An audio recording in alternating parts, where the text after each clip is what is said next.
The 11th Voyage. It was going to be one of those days. The mess in the house, bad enough when I'd had my servants sent out for repairs, was growing worse. I couldn't find a thing. There were mice nesting in my meteor collection. They had gnawed the prettiest chondrite. While I was making coffee, the milk boiled over. That electrical numbskull had hidden the dish rags along with my handkerchiefs. I really should have taken him in for an overhaul back when he started shining my shoes on the inside.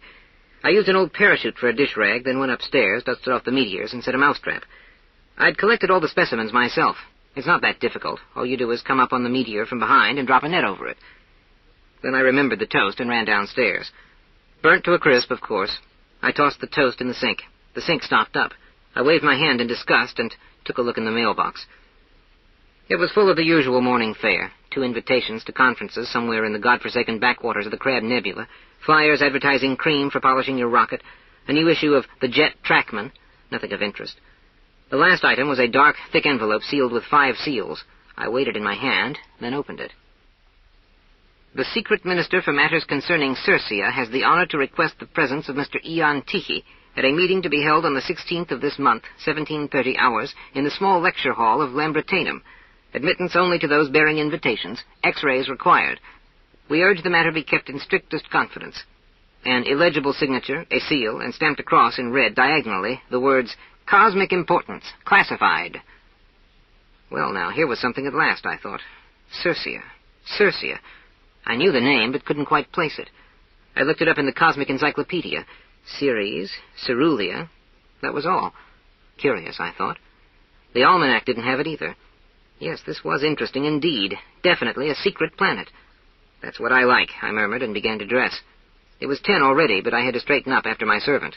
The socks I found right away in the refrigerator, and it seemed to me that I was finally catching on to the train of thought of that unhinged electronic brain, when suddenly I was faced with a singular fact. No pants. None. Nowhere. Only jackets and coats were hanging in the closet. I searched the whole house. I even cleaned out the rocket. Nothing. Except I discovered that broken-down blockhead of mine had drunk up all the oil in the basement. He must have done it recently, too, because a week ago I'd counted the cans, and they were all full. This was so infuriating that I seriously considered whether I shouldn't have him scrapped after all. He didn't like getting up in the morning, and for months now would stuff his earphones with wax at night. You could ring until your arm fell off. Absent-mindedness was his excuse. I threatened to unscrew his fuses, but he only rattled in disdain. He knew I needed him. I divided the entire house into squares according to the Pinkerton method and began a search as thorough as if I'd been looking for a pin. Finally, I found a laundry ticket. The scoundrel had sent all my pants to the cleaners. But what had happened to the pants I was wearing the day before? I simply couldn't recall. Meanwhile, it was time for lunch. No point in trying the refrigerator. Besides the socks, it contained only stationery. I was getting desperate. I took my spacesuit out of the rocket, put it on, and walked to the nearest department store. They stared at me a little on the street, but I bought 2 pair of pants, one black, one gray, returned home in the spacesuit, changed, and, in the foulest possible mood, went out to a Chinese restaurant. I ate what they gave me, drank down my anger with a bottle of Moselle, and, looking at my watch, realized it was almost 5. I'd wasted an entire day. There weren't any helicopters in front of the Lambritanum, and not a single car, not even a private rocket. Nothing. It's that bad, flashed the thought. I crossed a vast garden full of dahlias to reach the main entrance. For a long time no one answered. At last the cover over the one-way peephole lifted, and an invisible eye scrutinized me, after which the gate opened, just enough for me to squeeze through. Mr. Tichy, the man who let me in said into his pocket microphone. Upstairs, please, he told me. The door on the left. They're waiting for you. Upstairs it was pleasantly cool. I entered the lecture hall and found myself in a highly select gathering. Except for 2 characters behind the conference table whom I'd never seen before, there on velvet upholstered armchairs sat the flower of cosmography. I recognized Professor Gargarach and his assistants. Nodding to one and all, I took a seat in the back. One of the men behind the conference table, tall and graying at the temples, opened a drawer, pulled out a rubber bell, and tinkled it noiselessly. What fantastic precautions, I thought. Gentlemen, rectors, deans, professors, and you, our esteemed Ijon Tichy, began the man with the gray temples, rising. As plenipotentiary and minister to matters of the utmost gravity and secrecy, I hereby open this special session convened to consider the case of Circia. Secret Advisor Zephyrus has the floor. In the first row, a stout, broad-shouldered man, his hair as white as milk, stood up. He ascended the podium, made a slight bow to the assembly, and said without preface, Gentlemen, About 60 years ago, a galactic company freighter, the Jonathan II, set off from the planetary port at Yokohama. This vessel, under the command of one Astrocenti Pipo, a seasoned spacer, was carrying lumber to Iraclandria, a planet of the Gamma Orion. It was last sighted by a stellar beacon in the vicinity of Cerberon. Then it disappeared without a trace. A year passed, and the insurance people of Securitas Cosmica, SECOS for short, paid over full damages for the loss of the ship. Some 2 weeks after that, a certain amateur radio operator from New Guinea received a telegram with the following text. The speaker lifted a card from the table and read, Kemputar gun berserk, asho as junijantu. At this point, gentlemen, I must make mention of certain facts that are indispensable for a further understanding of the matter. The radio operator in question was practically illiterate and, in addition, had a speech impediment. By force of habit, and due, one may assume, to his total lack of experience, he distorted the message, which, according to the reconstruction made by our experts at Universal Codes, originally read, Computer Gone Berserk, SOS, Jonathan II. The experts maintained, on the basis of this text, that the rare event of a mutiny in deep space had in fact taken place. We are speaking of a mutiny of the ship's computer. Now, because the insurance payment had been made to the owners, and they were therefore no longer in any position to lay claim to the lost ship, for all the property rights to it, including the cargo, had been assumed by SECOS, it was SECOS who engaged the Pinkerton Agency, in the persons of Esterhazy and Mnemonius Pinkerton, to conduct the appropriate inquiries. The investigation undertaken by these competent professionals revealed that the computer of the Jonathan, a luxury model in its day, but which, by the time of its final voyage, was well along in years, had recently been filing complaints against one of the crew. This was a rocket engineer named Similion Gitterton, who was supposed to have tormented it in a variety of ways, lowering its output potential, flickering its tubes, taunting it, and even heaping upon the computer such offensive epithets and slurs as, for example, Old Screw-Loose Solderhead and Uncle Framus. Gitterton denied everything, claiming that the computer was simply hallucinating, which does indeed on occasion happen to our senior automaton. At any rate, Professor Gargarach will shortly fill you gentlemen in on this particular aspect of the case. All efforts to locate the ship during the next 10 years failed. Soon after that time, however, the Pinkerton agents, still tirelessly working on the mysterious disappearance of the Jonathan, learned that there was a half-crazed, sickly beggar who would sit in front of the restaurant of the Hotel Galax and sing the most wondrous tales, professing to be Astrocenti Pipo, the former starship commander. This old man, bedraggled and tattered beyond description, did indeed answer to the name of Astrocenti Pipo, yet not only was his reason dimmed, but he had lost the power of speech and could only sing. When questioned patiently by the Pinkerton men, he chanted an incredible tale, how something terrible had taken place on deck, as a result of which he was thrown overboard with only the spacesuit on his back, and how with a handful of loyal rocketeers he had to return to Earth on foot from the murky regions of Andromeda, which took a good 200 years. He wandered, so he sang, sometimes on meteors heading in the right direction, or sometimes hopped a passing barge. It was only a small part of the journey that he spent on the Lumion, an unmanned cosmic probe which happened to be flying towards Earth at a velocity just under the velocity of light. This ride astraddle the back of the Lumion he paid for, as he put it, with the loss of speech, though he also grew younger by many years thanks to the well-known phenomenon of the contraction of time on bodies traveling at speeds approaching c. So went the story, or rather the swan song of the old man. But of the events that had occurred aboard the Jonathan, he stubbornly refused to croon a single note. Only after they placed recording devices around the hotel entrance, where he often sat, were the Pinkerton men able to tape the old beggar's tunes. In several of these he let loose a volley of the most dreadful imprecations against a common calculator that proclaimed itself sublime arch-imperator of the macro-panoptic continuum. Pinkerton concluded from this that the reading of the message had been correct, that the computer, having gone mad, did indeed dispose of all persons on the ship. The investigation took on new life with the discovery, made 5 years later by a cruiser of the Metagalactological Institute, the Astromeg, of a rusty hulk drifting in orbit around the unexplored planet of Procyon, and similar in profile to the lost Jonathan. The Astromeg, nearly out of fuel, turned back without landing on the planet, but it notified Earth by radio. A small patrol ship, the Ducron, was dispatched at once, searched the region surrounding Procyon, and finally came upon a wreck. This was, in fact, the Jonathan, or rather what remained of that ship. The Ducron reported that it found the abandoned vessel in frightful condition. The machines had been removed, the bulkheads, decks, partitions, hatches, everything down to the last screw, so that all that was circling the planet was an empty, gutted hull.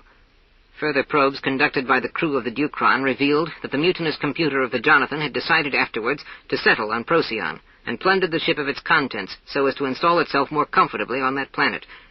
As a result of which information, a file was accordingly set up in our division under the code name of Circia, which stands for Cargo and Effects Repossession, Caution, Insubordinate Autopilot. The computer, as subsequent research showed, had established itself on the planet and multiplied, producing numerous progeny in the form of robots, over which it enjoyed absolute power and dominion. Since, however, Circia lies well within the sphere of influence, political-gravitational, of Procyon and its Melmanites, with which intelligent race it is in Earth's interest to maintain friendly relations, we had no wish to intervene militarily, and so for a certain period of time left Circia and the robot colony founded there by the computer in our division files bearing the code name Robecall, in peace. But Seacos petitioned for repossession, on the grounds that the computer and all its robots were by law the property of the insurance company. We approached the Melmanites in this matter. Their reply was that, to their knowledge, the computer had created not a colony, but an independent state, called by its inhabitants Magnifica, and that the Melmanite government, although it had not recognized the existence of this state de jure, nor indeed had there even been an exchange of diplomatic representatives, nonetheless accepted the presence of that social organism de facto, and did not feel it had justification, or for that matter the authority, to initiate any change in the situation. So far, the robots in question had conducted themselves peacefully, vegetating on the planet, and gave no sign of any aggressive or destructive tendencies. But obviously our department could not simply drop the matter there, the general feeling being that such an action would smack of frivolity. Thus we sent several of our men to Circia, disguising them first as robots, for the youthful nationalism of the Robecall had taken the form of an unreasonable hatred of all things human. The Circian press never tires of repeating that we are abominable slave owners who illegally exploit and prey upon innocent robots. And so all the negotiations which we had attempted to conduct on behalf of the Seacos organization, in the spirit of mutual respect and understanding, came to naught, since even our most modest demands, namely that the computer turn itself and its robots over to the insurance company, were rewarded with an insulting silence. "Gentlemen," the speaker said, raising his voice, "events did not, unfortunately, proceed as we had anticipated. After a few radio reports, we lost all contact with our people on Circia. We sent replacements, with analogous results.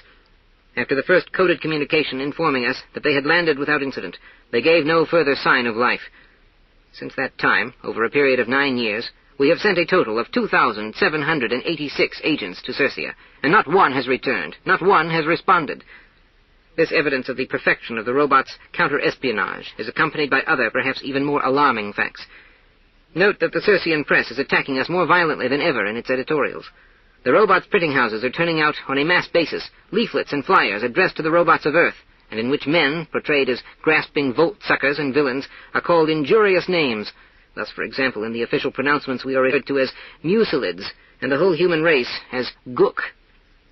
Once more we appealed, in an aide-memoire, to the government of Procyon, but it repeated its previous declaration of non-intervention, and all our efforts to point out the dangers inherent in that neutralist position, which is in reality the most craven isolationism, were to no avail.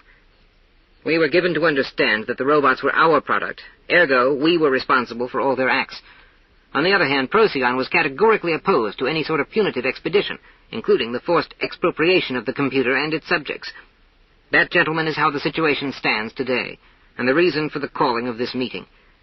To give you some idea of how volatile the situation is, I shall only add that last month the Electron Courier, the official organ of the computer, ran an article in which it cast mud upon the entire evolutionary tree of man and called for the annexation of Earth to Circia, on the grounds that robots, according to all the best authorities, were a more advanced form than living creatures, on which note I conclude and yield the floor to Professor Gargarach.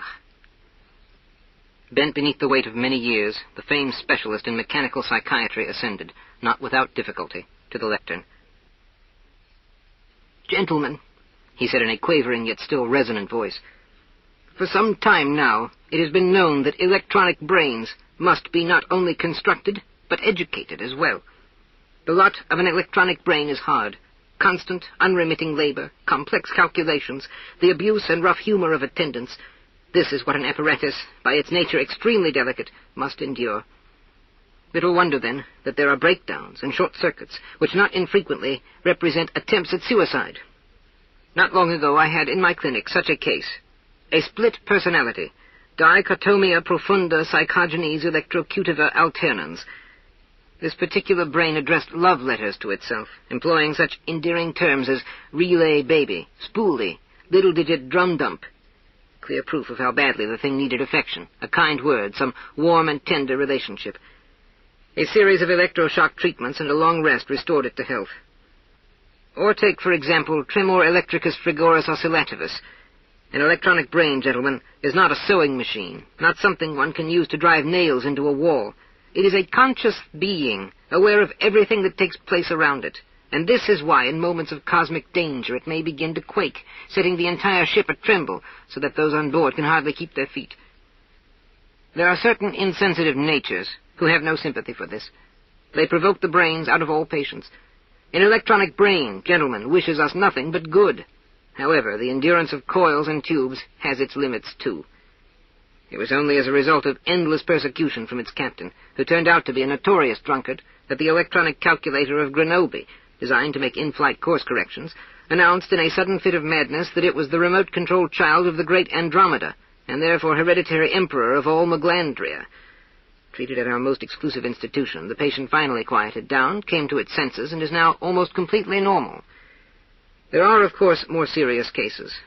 Such, for example, was a certain university brain which, having fallen in love with the wife of a mathematics professor, began out of jealousy to falsify all the calculations, till the poor mathematician grew despondent, convinced that he could no longer add.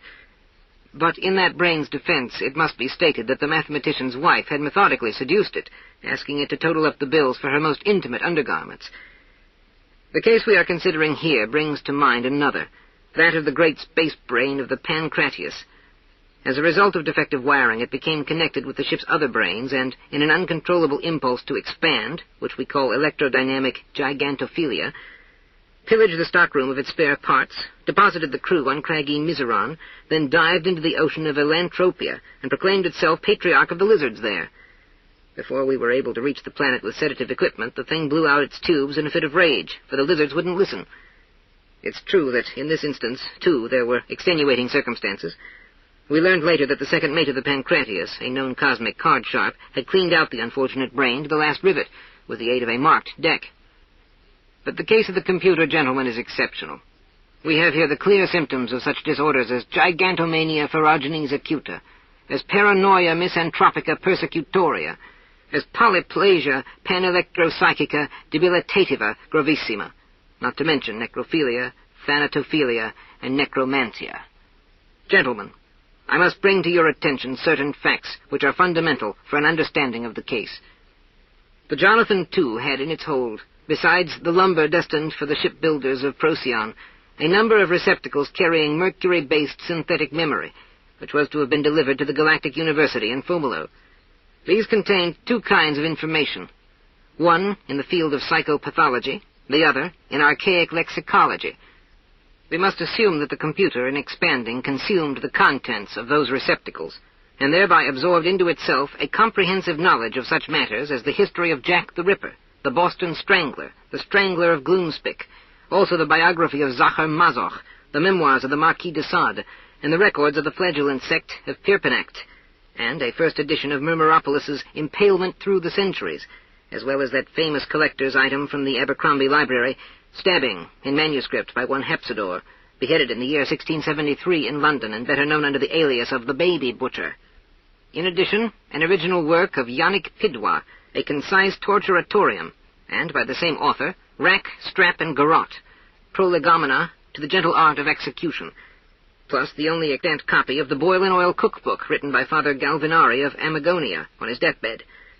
Those fatal receptacles also included the minutes, deciphered from stone slabs, of the meetings of the cannibal section of the Federation of Neanderthal Literati, as well as reflections on the gibbet by the Vicomte de Campfous. And if I add that the list contained, moreover, such entries as The Perfect Crime, The Black Corpse Mystery, and The ABC Murders of Agatha Christie, then you can well imagine, gentlemen, what terrible influence this must have had on the otherwise innocent mind of the computer. For indeed, we seek as much as possible to keep our electro-brains in ignorance about this dreadful side to human nature. But now that the regions of Procyon are inhabited by the metallic brood of a machine filled with the history of Earth's degeneracy, perversion, and crime, I must confess, alas, that mechanical psychiatry is in this particular instance absolutely helpless. I have nothing more to say." And the broken old man left the podium and tottered to his seat, accompanied by a deathly silence. I raised my hand. The chairman looked at me with surprise, but after a moment's hesitation gave me the floor. "Gentlemen," I said, rising to my feet, "the matter I see is grave. Its full ramifications I was able to appreciate only upon listening to the cogent words of Professor Gagarach, and therefore I should like to submit to this respected assembly the following proposal. I am prepared to set off, alone, for Procyon, in order to take stock of the situation there, solve the mystery of the disappearance of thousands of your people, and in the process do what I can to bring about a peaceful settlement to the growing conflict. I am fully aware that this task is far more difficult than any I have ever undertaken, but there are times, gentlemen, when one must act without regard to the chances of success or the risks involved. And so, gentlemen—" My words were lost in a burst of applause. I shall pass over what transpired afterwards in the course of the meeting, since it would sound too much like a mass ovation in my honor. The Commission and the Assembly conferred upon me every conceivable sort of power. The following day I met with the director of the Procyon Division and the chief of Cosmic Reconnaissance, both in the person of a Councillor Mallingrout. "You're leaving today?" he said. "Wonderful. But not in your own rocket, Tichy. That's out of the question. In such missions we employ special rockets." "Why?" I asked. "Mine is perfectly adequate." "I don't doubt its capability," he said, "but this is a matter of camouflage. You'll go in a rocket that on the outside looks like anything but a rocket. It will be... but you'll see for yourself. Also, you must land at night." "At night?" I said. "The flame from the exhaust will give me away." "We've always used that tactic," he said, clearly troubled. "Well, I'll keep an eye out when I get there," I said. "I have to go in disguise?" "Yes, it's necessary. Our experts will take care of you. They're waiting now. This way, if you don't mind." I was led through a secret corridor to a place that resembled a small operating room. Here 4 people began to work on me. After an hour, they brought me before a mirror. I couldn't recognize myself. Encased in iron, with square shoulders and an equally square head, and glass apertures instead of eyes, I looked like a perfectly average robot. "Mr. Tichy," said the make-up man in charge, "there are a few important things you must remember. The first is not to breathe." "You must be mad," I said. "How can I not breathe? I'll suffocate." "A misunderstanding. Obviously, you are allowed to breathe, but do it quietly. No sighs, no panting or puffing, no deep inhalation. Keep everything inaudible, and for the love of God, don't sneeze. That would be the end of you." "Right. What else?" I asked. "For the trip, you'll receive a complete set of back issues of both the Electron Courier and the opposition newspaper, the Outer Space Gazette." "They have an opposition?" "Yes, but it's also run by the computer. Professor Earp speculates that the machine suffers from a political as well as electrical dissociation of the psyche.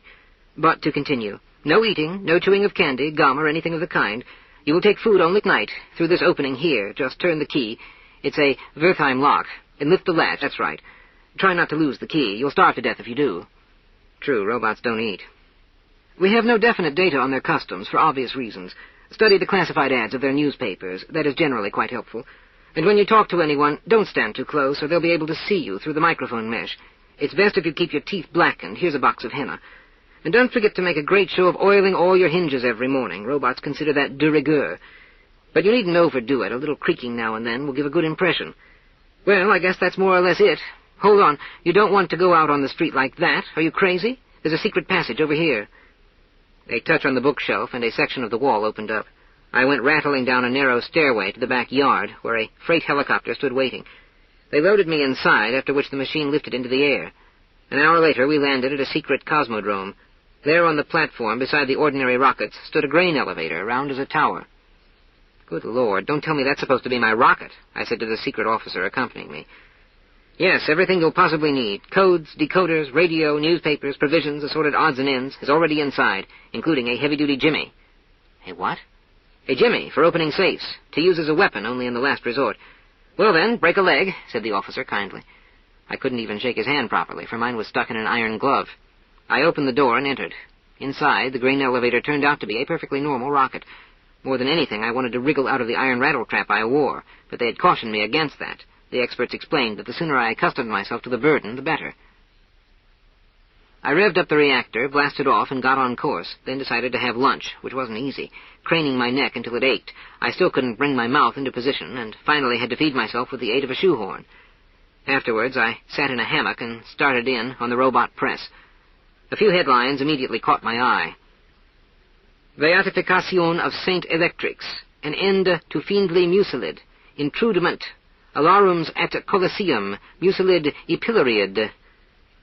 The spelling and vocabulary surprised me at first, but then I recalled what Professor Gagarin had said about those archaic language dictionaries, which the Jonathan, long ago, had been carrying on board.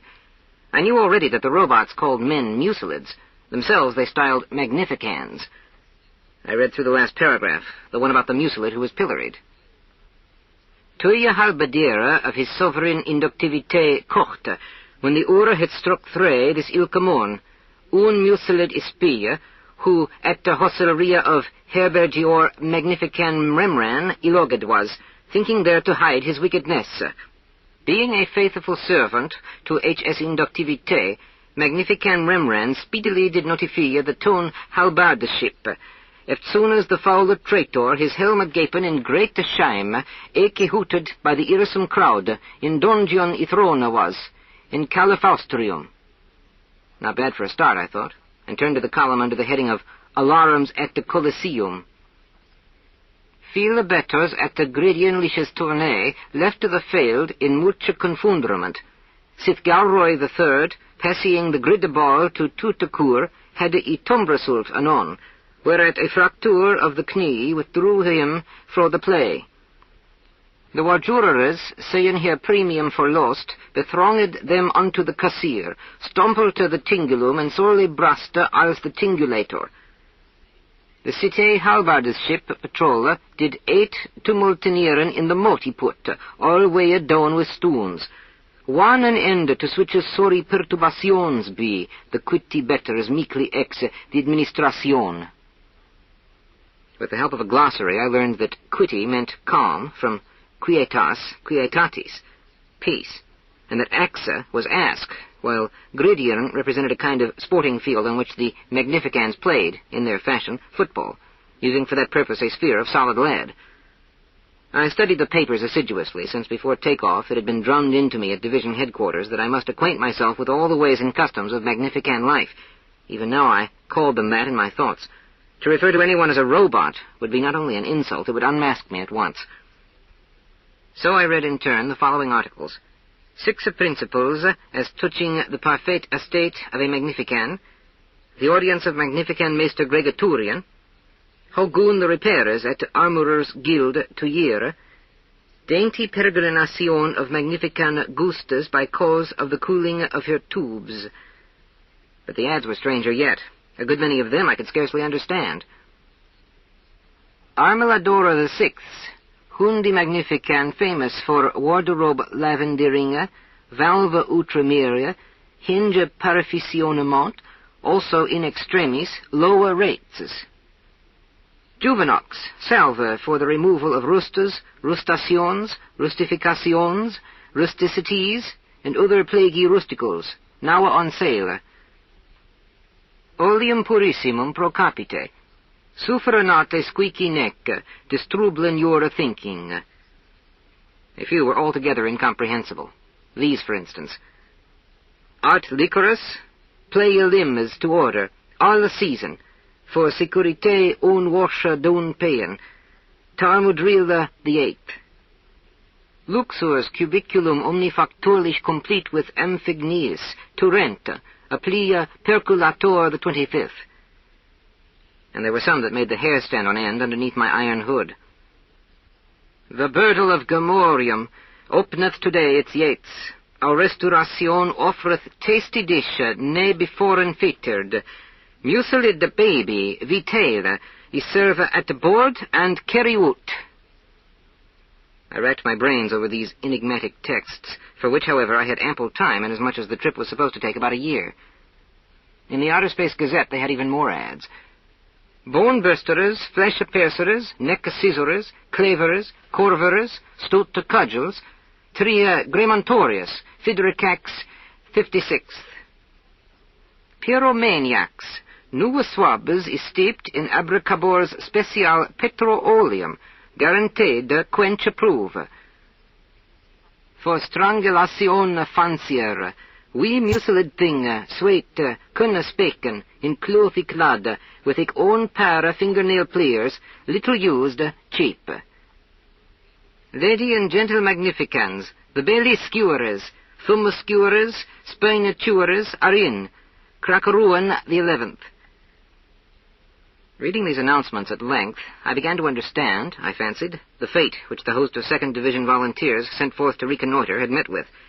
It was not, I confess, with any great degree of confidence that I landed on the planet. This was accomplished at night, I cutting the engines beforehand as much as possible. After touching down in a fairly mountainous region, I decided, upon reflection, to cover the rocket with broken branches. Really, those experts back at Intelligence hadn't been using their heads. Grain elevators, after all, were a little out of place on a robot planet. I packed the interior of my iron casing with as many provisions as I was able, then set off in the direction of the city, which I spotted in the distance thanks to the strong electrical glow that hung over it. I had to stop a couple of times to reposition some cans of sardines, for they were clattering around awfully inside. On I went, when something invisible knocked me off my feet. I fell, raising an ungodly racket, and pierced with the sudden thought of, what, already? But there wasn't a living, that is, an electrical, thing in the vicinity. Just in case, I pulled out my weapons. A jimmy, the kind that safecrackers use, and a tiny screwdriver. Groping about with my hands, I found that I was surrounded only by scrap iron shapes. The remains of ancient automata, their abandoned cemetery. I continued on my way, frequently turning around to look, amazed at its dimensions. It went on for at least a mile. Then in the darkness, quite unalleviated by the distant glow, there loomed 2 four-legged shapes. I froze. My instructions said nothing about animals living on this planet. 2 more quadrupeds noiselessly joined the first. A careless movement from me produced a metallic clang, and the black silhouettes bolted like mad into the night. After this incident, I proceeded with redoubled caution. The time hardly seemed auspicious for entering the city. The late hour, the empty streets, my appearance would surely attract unwanted attention. So I jumped into a roadside ditch and patiently awaited the dawn, chewing on a biscuit. I knew that until the following night it would be impossible to eat a thing. At daybreak, I approached the outskirts of the city. Didn't see a soul. On a nearby fence was a large poster, faded and washed by the rains. I walked over to it. Proclamation. The toon authorities well woot that the mucilid slime doth ever seek infiltrian the honest ranks of our magnificans. Hark ye! Whosoever is see a mucilid, or any individuum of suspicious countenance, shall straightway go him unto the local halberdier, therefore to informen. Any manner collaboration with, or eke assistance given to the same, will be punished by pain of unscrewing in secula seculorum. A prize of 1,000 pistoons on each mucilid head is hereby laid. I went on. The suburbs didn't look inviting. Beside wretched, rust-eaten sheds sat groups of robots playing odd and even. From time to time, fights broke out among them, and with such a din it sounded like artillery shelling a warehouse full of metal drums. A little farther on, I came to a trolley stop. An almost empty trolley car drove up, and I climbed on. The driver was an inseparable part of the motor, and had his hand permanently welded to the crank, while the conductor, screwed in place at the entrance, was also the door. He moved on hinges. I handed him a coin from the supply they'd given me at division, and sat on a bench, creaking dreadfully. At the center of town, I got off and sauntered straight ahead, as if without a worry in the world. I came across more and more halberdiers.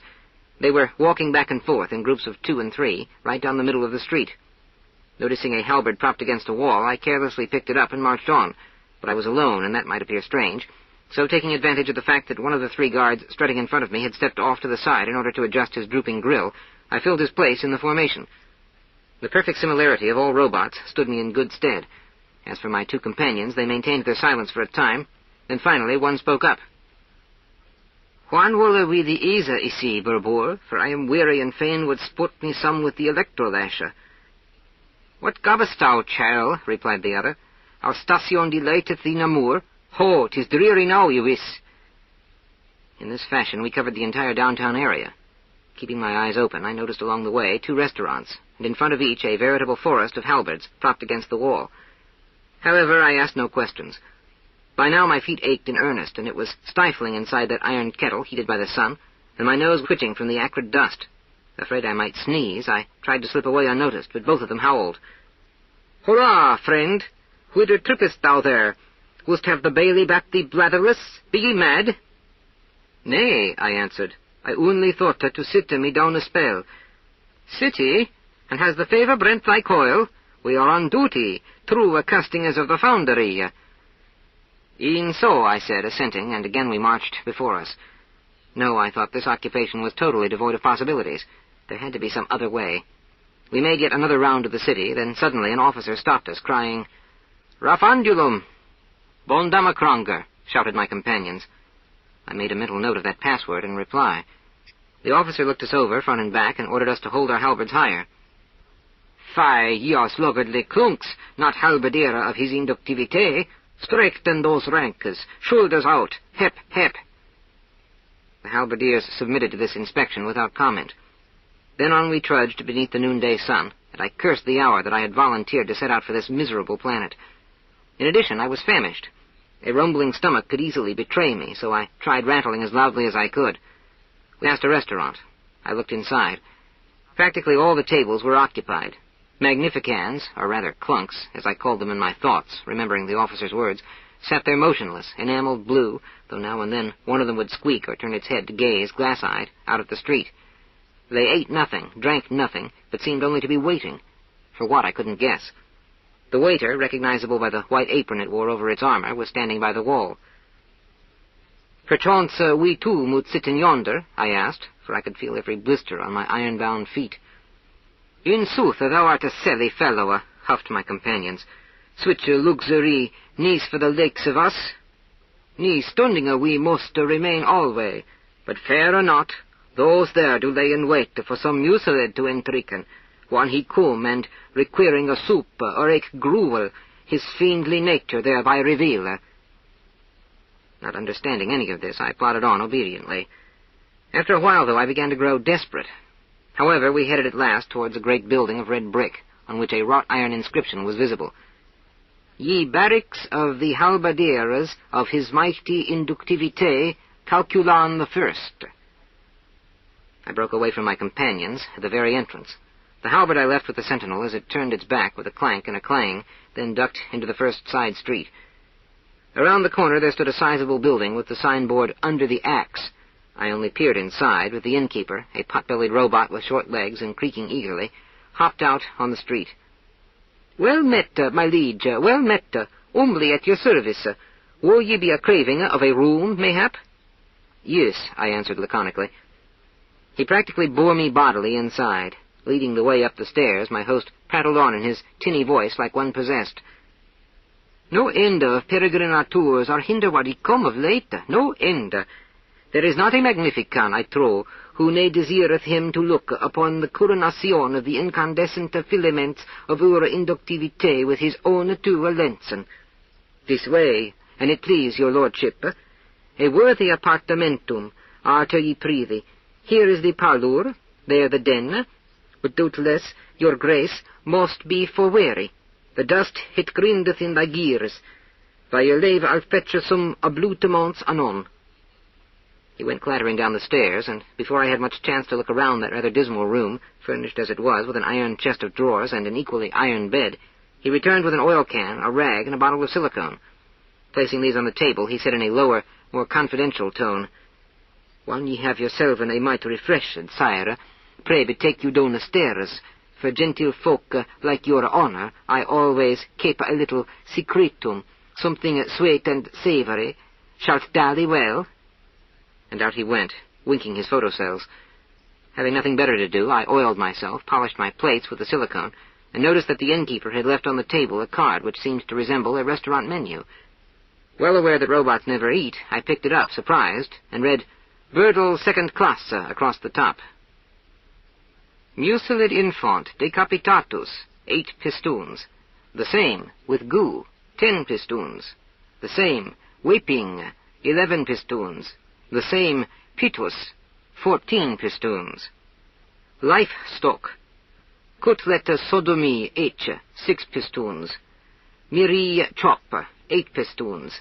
The same, calf, make and delicat, 8 pistoons. None of it made sense to me, but my blood ran cold when from the adjoining room I heard a crashing of incredible violence, as if some robot guest were endeavoring to dash his lodging into splinters against the wall. My hair stood on end. I'd had enough. Trying not to clink or clang, I fled from that dreadful den out into the street, breathing easily only when I'd put a good distance behind me. And now, what was I, poor wretch, to do? I stopped by a group of robots playing Old Maid and pretended to be an enthusiastic onlooker. It was still a complete mystery to me what these magnificans actually did. I could probably sneak back into the ranks of the halberdiers, but that didn't promise much, and the chance of being caught was considerable. What then? Racking my brains in this manner, I walked along until I noticed a portly robot seated on a bench and warming his old rivets in the sun. He had covered his head with a newspaper. On the first page I saw a poem that began with the words, "A degenerate am I, fro magnifica I hie." What came next I don't recall. Gradually we struck up a conversation. I introduced myself as a stranger from the neighboring town of Sadomasia. The old robot was exceedingly cordial. Almost at once he invited me to his home. "Lo, and wherefore shouldst thou, worthy sir, go knocking thee about the taverns in Switcher ways, and be obliging eke to bicker with herbergiors and their sort? Pray, come with me. Vouchsafe the honour, my humble roof, have the goodness, partake and gramercy. Bliss entereth your esteemed person into my lowlysome abode." What could I do? I agreed, of course. It even suited my purpose. My new host had his own house on 3rd Street. He immediately showed me to my room. "Fro the road hast du to this mutual dusty swalward," he said. Again out came the oil can, the silicone, and the rag. I knew already what he would say, robots being such uncomplicated creatures. And sure enough, "Whanna ye arna mighty refreshed, pray take yaw to the parlour," said he, "and we shall play in some togadera pardee." He closed the door. I didn't touch the oil can or the silicone, but only examined the condition of my makeup in the mirror, blackened my teeth, and after some quarter of an hour decided to go downstairs, though I was not a little apprehensive about the prospect of this mysterious playing, when suddenly from the depths of the house a long and drawn-out rumbling reached my ears. This time, however, there was no escape. Down the steps I went, deafened by the racket, as though someone were hewing an iron stump to slivers. It came from the parlor. My host, stripped down to his iron torso, was with a curiously fashioned cleaver hacking away at a large doll that lay upon the table. "Enter, good my guest. Ye moot work in your heart's delight upon yon carcass," he said, leaving off his chopping when he saw me and pointing to another, somewhat smaller doll lying there on the floor. When I drew near, the thing sat up, opened his eyes, and began in a faint voice to say over and over, "Sire, I am an innocent child. Spare me. Sire, I am an innocent child. Spare me." My host handed me an axe, similar to a halberd, but with a shorter shaft. "Now then, noble guest, away with care, away with sorrow, have to, and smite the smert." "But I do no cure for children," I feebly protested. He froze. "No cure?" he repeated. "A pity. Ye putten me in sore perplexité, my friend. What shall you do? I have but little wounds. 'Tis my wakeness, ye wis. Wouldst thou then try a calf?"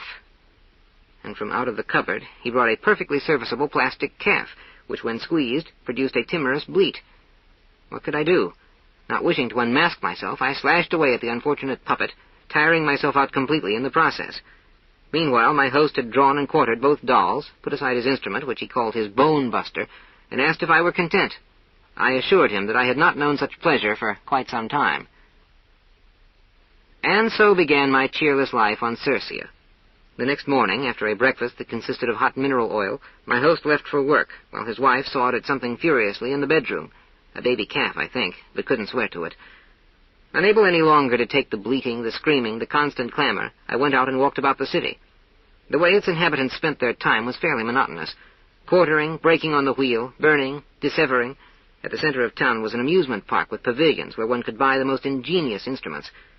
After a few days of this, I couldn't even look at my own penknife, and only driven by hunger would I venture out beyond the city at dusk, to hide in the bushes and hurriedly cram down sardines and biscuits. Little wonder that on such a diet I was always within a hair's breadth of the hiccups, which would have placed me in mortal danger. On the 3rd day we went to the theater. They were putting on a play called Carbazarius. It was about a handsome young robot mercilessly persecuted by man, that is, by mucilids, who doused him with water, sprinkled sand in his oil, loosened his screws so that he kept falling down, etc. The audience clanged angrily. In the 2nd act, an emissary of the computer appeared. The young robot was freed, and the 3rd act dealt at length with the fate of man, which, as one might imagine, was not particularly pleasant. Out of boredom, I went poking through my host's private library, but there was nothing of interest there. A few cheap reprints of the Marquis de Sade's memoirs. Beyond that, nothing but pamphlets, items like How to Recognize a Mucilid, of which I memorized a couple of passages. A mucilid, the text began, is very soft, in consistency similar to a dumpling. Its iron are opaque, watery, a true image of its coolest abomination. The cheeks are rubbery, and so on for nearly 1,000 pages.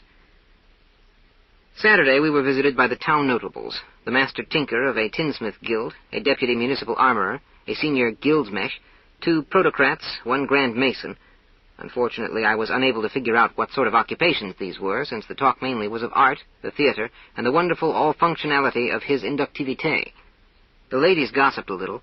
From them I learned that a certain Carpsidon, a notorious rake and scapegrace, who in the upper circles led a life of reckless dissipation, had surrounded himself with a bevy of electrical bacchanets, showering upon them the most expensive tubes and fuses imaginable. But my host did not seem particularly indignant when I mentioned this Carpsidon.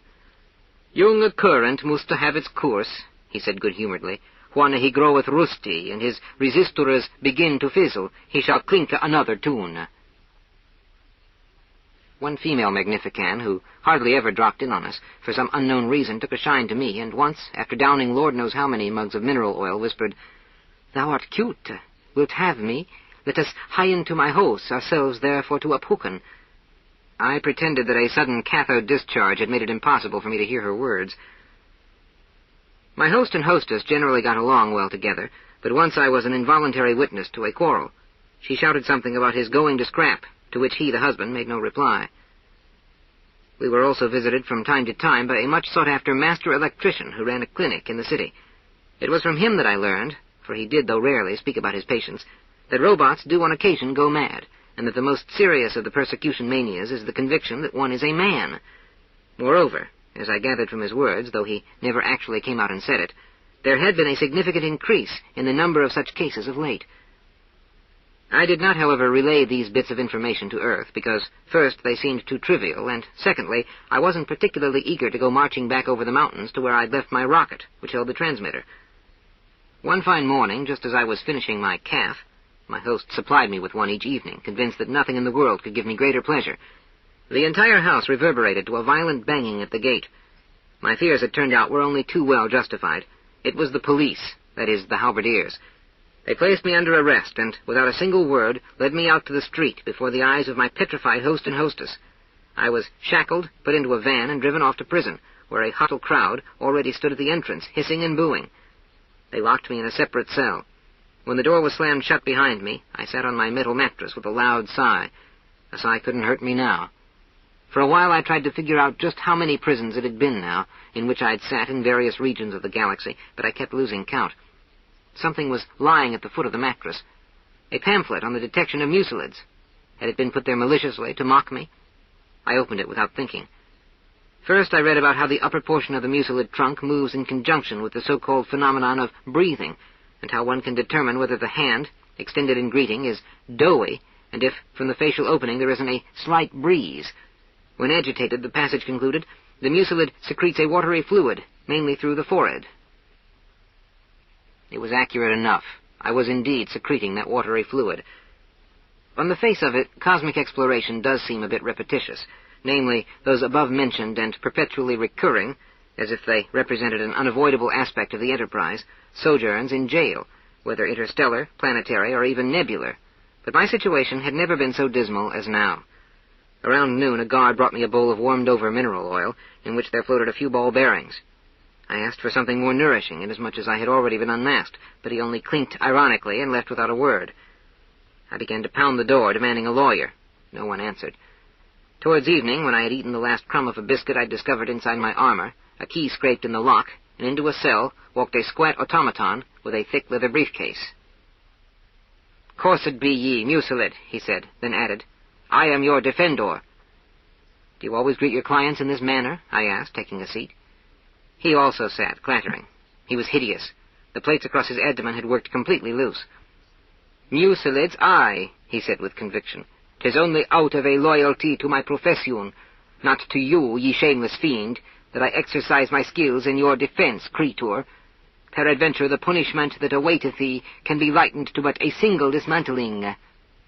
"What are you talking about?" I said. "I can't be dismantled." "Ha!" he creaked. "That is what you think. And now tell me what you have hidden up your sleeve, O evil slime." "Your name?" I asked. "Claustron Fredrax." "Tell me, Claustron Fredrax, what am I accused of?" "Of mutility," he replied at once, "a capital offence, and also of the intent to work in treason upon us, of espilement on behalf of Gookum, of blasphemous conspiracy to lift in a hund again his activitude. Do that sufficeth, excrescent mucilid? Confess you to these crimes?" "Are you really my lawyer?" I asked, "for you speak like a prosecutor or examining magistrate." "I am your defendor." "Good. I confess to none of the above crimes." "The spark as they shall fly," he roared. Seeing the kind of defender they'd given me, I kept silent. The next day I was brought out and interrogated. I admitted nothing, though the judge thundered even more terribly, if that was possible, than my lawyer of the day before. Now he would roar, now whisper, now burst into metallic laughter, and again calmly explain that sooner would he start to breathe than I escape magnificent justice. At the next interrogation there was present some important dignitary, judging by the number of tubes that glowed inside him. 4 more days went by. My biggest problem was food. I made do with the belt from my trousers, soaking it in the water they brought me once a day. The guard carried the pot at arm's length as if it were poison. After a week the belt ran out, but fortunately I had on high-laced boots of goatskin. Their tongues were the very best thing I ate during my stay in the cell. On the 8th day, at dawn, 2 guards ordered me to collect my things. I was placed inside a van and transported with an escort to the Iron Palace, the residence of the computer. Up magnificent rust-proof stairs we went, through halls lined with cathode tubes, and I was ushered into an enormous windowless room. The guards retired, leaving me alone. In the middle of the room was a black curtain that hung from ceiling to floor, its folds enclosing the center, and arranged in the shape of a square. "O wretched mucilid," boomed a voice, coming as if through pipes from an iron vault. "Your final hour draws nigh. Speak, what is your pleasure, the flesh shredder, the bone buster, or the hydraulic punch?" I was silent. The computer clanged and rumbled, then cried, "Hearken to me, mucilaginous monstrosity hitherward come at the behest of all Gookum-kind. Hearken to my mighty voice, thou puling coagulum, thou snivelous emotion. In the magnificence of my illuminating currents, I bestow upon thee mercy. If thou wilt join the ranks of my devoted minions, if thou with all thy heart and soul wouldst be a magnifican, I may possibly spare thee thy life." I said that this very thing had been my fondest dream for years. The computer chuckled, pulsing with derision, and said, "I know thou liest, but hear me, O maggot. Thou mayst continue thy glutinous existence only as an undercover magnifican halberdier. Thy task will be all mucilids, spies, agents, traitors, and such other viscous vermin as are sent from Gook to unmask, expose, lay bare, and brand with the white iron, for only through such loyal service canst thou hope to save thy sticky skin." When I had solemnly sworn to everything, they led me to another room, where I was entered in the register in order to submit daily reports at the central halberdier, after which, feeling weak and numb, I was permitted to leave the palace. Night was falling. I went outside the city, sat on the grass, and began to think. I was sick at heart. Had they cut off my head, I would at least have saved my honor, but now, by going over to the side of that electronic monster, I'd betrayed the cause I represented. I'd ruined my chances completely. What, then? Run off to the rocket? A shameful retreat. But all the same, I started walking. To be an informer in the employ of a machine that ruled an army of iron crates, that would have been more shameful yet. Who can describe my horror when, instead of the rocket in the place I'd left it, I saw only the scattered remains, broken fragments, clearly the work of robots? It was dark when I returned to the city. I sat on a stone and, for the first time in my life, wept bitterly for my home, lost forever. And the tears trickled down the iron interior of that hollow hulk which was to be, for the remainder of my days, my prison. And they trickled out through the knee chinks, threatening to stiffen the joints with rust. But I no longer cared. Then suddenly I noticed a platoon of halberdiers slowly wending its way towards a meadow at the edge of the city, outlined against the last glimmer of the setting sun. Their behavior was peculiar. In the growing darkness of evening, first one, then another separated himself from the ranks and, moving his feet as quietly as possible, crept into the bushes and disappeared. This struck me so odd that, in spite of my extreme depression, I got up quietly and set off after the one nearest me. This was, I must add, at a time when the local shrubbery was bearing wild berries, similar in taste to whortleberries, sweet and full of flavor. I'd eaten them myself, whenever, that is, I was able to slip away from the iron metropolis. Picture my astonishment upon seeing the halberdier I'd been following pull out a tiny key, the exact duplicate of the one given me by the director of division headquarters, and use it to unfasten his visor from the left side, then, grabbing berries with both hands, stuff them into that open pit like a savage. Even from where I stood, I could hear the sounds of slurping and gulping. Psst! I hissed urgently. Hey! With a single bound, he went crashing into the underbrush, but didn't get far, or else I would have heard him. He had fallen down somewhere. Listen, I said in a lower voice. Don't be afraid. I'm a man, disguised like yourself. Something like a single eye, glittering with fear and suspicion, peered out at me from behind a leaf. And how would I ye will not me bewayin? Came a hoarse voice. But I'm trying to tell you, I came from Earth. They sent me specially. I had to persuade him a while more before he was reassured enough to crawl out of the bushes. He touched my armor in the darkness. Ye are a man, forsooth. Why won't you talk normally, I asked. Tush, I have forgotten how. 'Tis the 50 year sithen cruel destiny hath me delivered hinder. Muchel have I suffered, more than I could tell. He wis fortune is merciful to let me clap mine eye upon a very mucilid afore I die, he babbled. Pull yourself together. Enough of that. Listen, you're not by any chance from intelligence. Certain for intelligence. 'Twas Mallingrout did send me, here for to swinker and swelter most grievously. But why didn't you flee? Pray how am I to flee, and my rocket be dismantled and acre shivered to flindern? Alas, and while away, hard is my lot, but 'tis time I return. Shall we see ever each other again, at the barracks, tomorrow? Wilt thou not come?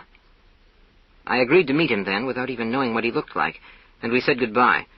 Cautioning me to wait there for a while yet, he disappeared into the blackness of the night.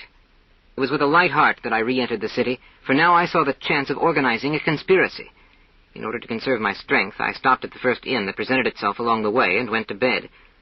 Early next morning, while looking in the mirror, I noticed a chalk mark on my chest, a tiny cross, right below the left pauldron, and suddenly the scales fell from my eyes. That man, he had done this, intending to betray me. The no-good skunk, I muttered, frantically trying to think of what to do now. I wiped away the treacherous sign, but that wasn't enough. He'd already made his report. I was sure of that, and they would start looking for this unknown mucilid, and obviously turn first to their registers and call the most likely suspects in for questioning.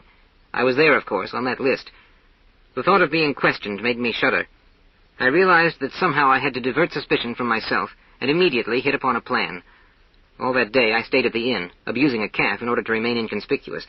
But at dusk I quickly set out for the center of town, concealing in the palm of my hand a piece of chalk. With it I inscribed at least 400 crosses on the iron hides of various passers-by. Whoever chanced to come my way received a mark. At about midnight, feeling somewhat easier in my mind, I returned to the tavern, and only then did it occur to me that, besides the traitor with whom I had spoken the night before, there had been other halberdiers creeping into those bushes. This made me stop and think. Then all at once an amazingly simple idea came to me. I left the city and headed for the Berries. It was a little after midnight when, once again, that iron rabble appeared, slowly spread out, scattered, and then from the nearby thickets came sounds of heavy breathing, furious chewing, hurried swallowing. Afterwards, the visors were one by one snapped shut, and the entire company climbed out of the bushes in silence, stuffed to the gills with berries. I approached them. In the darkness, they took me for one of their own, and as we marched along, chalked little circles on my neighbors, wherever I could. At the gates of the halberdier, I did an about-face and went back to the inn. The following day, I sat myself down on a bench outside the barracks and waited for those on furlough to come out. Having spotted in the crowd one of the ones with the circle on the shoulder, I took after him, and when there was no one in the street but us, I clapped him on the back with my gauntlet, so that he rang from head to toe, and said, "In the name of his inductivity, come with me." So frightened was he started clattering all over, and followed me without a word, as docile as a lamb. I closed the door to my room, pulled a screwdriver from my pocket, and began unfastening his head. This took an hour. I lifted it off like an iron pot, and was confronted by a face, unpleasantly pallid from being in the dark too long, thin, and wall-eyed with fear. "Ye are a mucilid," I snarled. "Yes, sir, your worshipper, but what? But I am registered. I swore allegiance to his inductivity." "How long ago? Speak."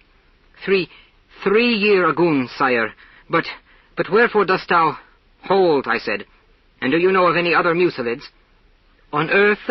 Yea, and sooth to say an I do, your grace. I cry your mercy. 'Twas only—" "Not on earth, fool, here." "Nay, no, sir. Lo, but if ever I do see un, straight shall I notify you the—" "All right," I said. "You may go. Here, put your head back on." And tossing him the screws, I pushed him out the door, where I could hear him trying to don his metal skull with trembling hands. Then I sat on my bed, greatly surprised by this turn of events. All that next week there was plenty of work to be done, for I pulled individuals off the street at random, took them to the inn, and there unscrewed their heads. My hunch was right. They were all of them men, every last one, not a single robot in the lot. Gradually, an apocalyptic image took shape before my eyes. A demon, an electrical demon, that computer. What hell had hatched there in its nest of glowing wires? The planet was wet, humid, rheumatic, and for robots unhealthy in the highest degree. They must have rusted en masse, and perhaps, too, there was, as the years passed, an increasing lack of spare parts, and they began to break down, going one by one to that vast cemetery outside of town, where only the wind rang their death knell over sheets of crumbling metal. That was when the computer, seeing its ranks melt away, seeing its reign endangered, had conceived the most ingenious machination. From its enemies, from the spies dispatched to destroy it, it began to build its own army, its own agents, its own people. Not one of those who were unmasked could betray it. Not one of them dared attempt to contact others, other men having no way of knowing that they weren't robots. And even if he did find out about this one or that, he'd be afraid that at the first overture the other men would turn him in, just as that first bogus halberdier had tried to do, the one I'd caught off guard in the whortleberry bushes. But the computer wasn't satisfied merely to neutralize its enemies. It made of each a champion of its cause, and by requiring them to turn in others, the new arrivals, it gave still further proof of its diabolical cunning. For who could best distinguish men from robots if not those very men, who after all were privy to all the secrets of intelligence? And so each man, unmasked, included in the register and sworn in, felt himself isolated, and possibly even feared his own kind more than the robots. For the robots were not necessarily agents of the secret police, while the men were, to a man. And that was how this electrical monster kept us in slavery, foiling everyone with everyone else, for it must have been my own companions in misery who had taken apart my rocket, as they had done, judging by the halberdier's words, with scores of other rockets. Infernal. Infernal, I thought, quivering with rage. And it wasn't enough that it drove us to treachery, that the division itself sent more and more of us to serve the thing's pleasure. Earth was also supplying it with the very finest, rust-proof, top-quality equipment. Were there any robots left among those ironclad minions? I seriously doubted it. And the zeal with which they persecuted men, that too became clear. For being men themselves, they had to be, as neophytes to magnificanism, more robot-like than the authentic robots. Hence that fanatical hatred displayed by my lawyer. Hence that dastardly attempt to turn me in by the man I had first unmasked. Oh, what fiendishness of coils and circuitry was here! What electrical finesse! Revealing the secret would get me nowhere. At a command from the computer, I would unquestionably be thrown in the dungeon. No, the people had been obedient too long. For too long had they feigned devotion to that plugged-in Beelzebub. Why, they'd even forgotten how to talk properly. What then could I do? Sneak into the palace? That would be madness. But what remained? An uncanny situation. Here was a city surrounded by cemeteries in which the computer's subjects lay, long since turned to rust, yet it reigned on, stronger than ever, and confident, for Earth kept sending it more and more new men. Idiotic. The longer I thought about it, the more clearly I saw that even this discovery, which certainly must have been made before me by more than one of us, didn't change things in the least. A single individual could do nothing. He would have to confide in someone, trust someone, but that inevitably resulted in instant betrayal, the traitor counting on a promotion, on getting into the good graces of the machine.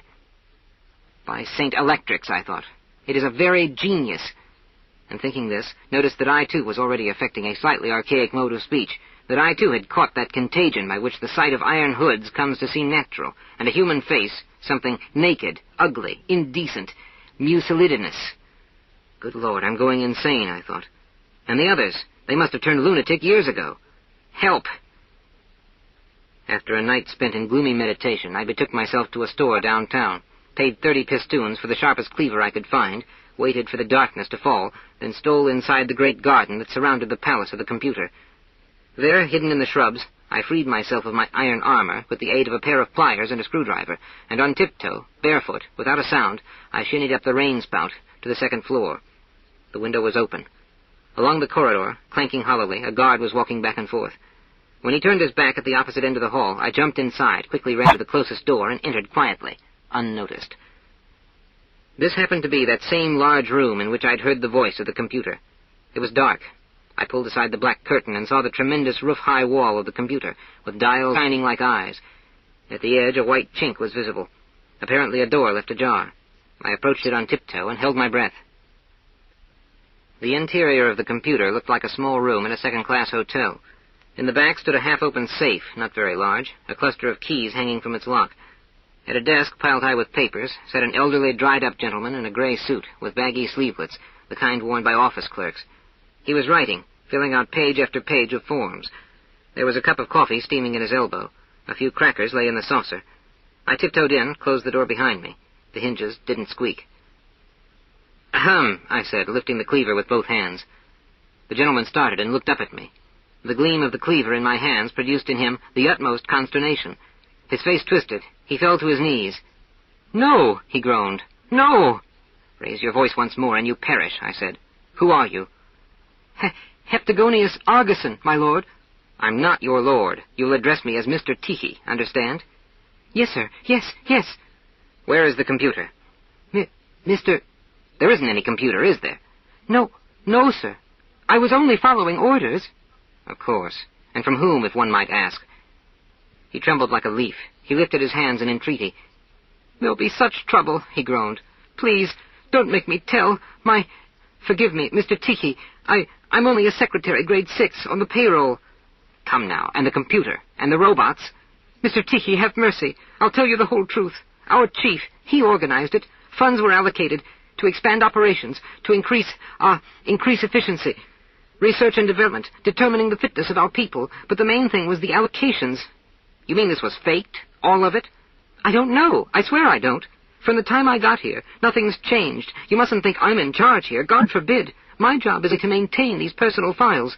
The question was whether our people would break down in the face of the enemy in a critical situation, or whether they were ready, you see, to fight to the death." "And why has no one returned to Earth?" Because they all turned traitor, Mr. Tichy. As yet, not a single one has been willing to lay down his life for the cause of Gookum.